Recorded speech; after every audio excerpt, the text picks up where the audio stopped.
So, ayan o nga, at tapos na akong mag-gym at mag-chichismis muna tayo habang nandito ako sa kalsada. So, yun na nga.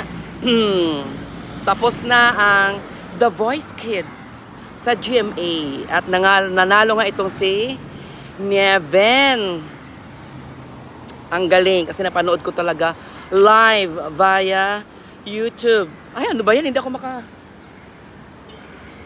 Magagaling naman talaga silang lahat, of course. Hindi naman sila magaling pag hindi sila nakaabot ng Grand Finals. At syempre, inaabangan natin lahat yung performance ng bawat isa. So, ayun na nga. At nanalo nga itong si Nieven. Nieven? Basta Nieven. May bukas pa. Maganda yung boses niya, pang teleserye, pang soap opera, yung mga background kapag nagda-drama, ganun, tapos biglang may lulutang na music, tapos yung kanta niya yung 'di ba? Santino, ikaw ba 'yan?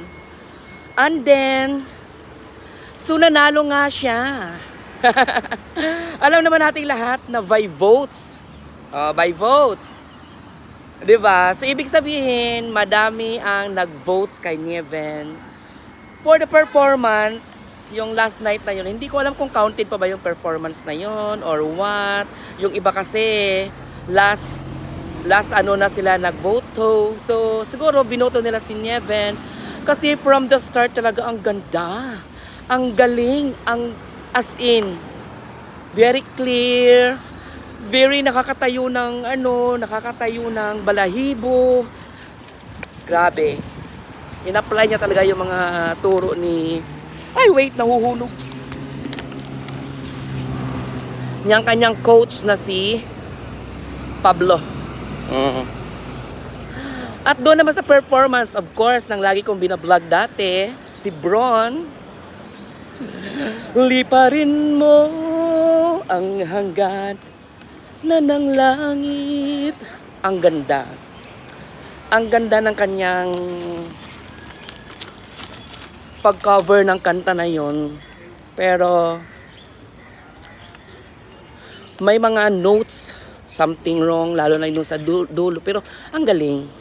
Gigil na gigil siya habang kumakanta. At conscious na conscious siya sa kanyang audience.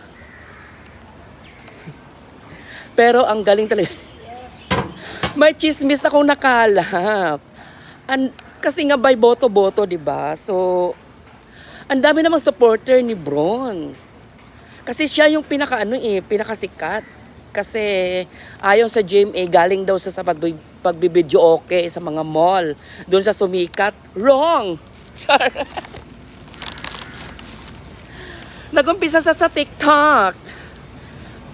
In-upload ng kanyang tita Nelly yung video na nagtitiktok nang nagkumakanta siya.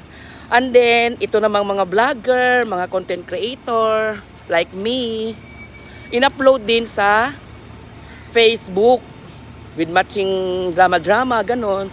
Kaya sumikat ang bata hanggang sa sumasali na siya sa mga competitions. Nauhulog yung dala ko. Wait, kasi pinagpapawisan ako.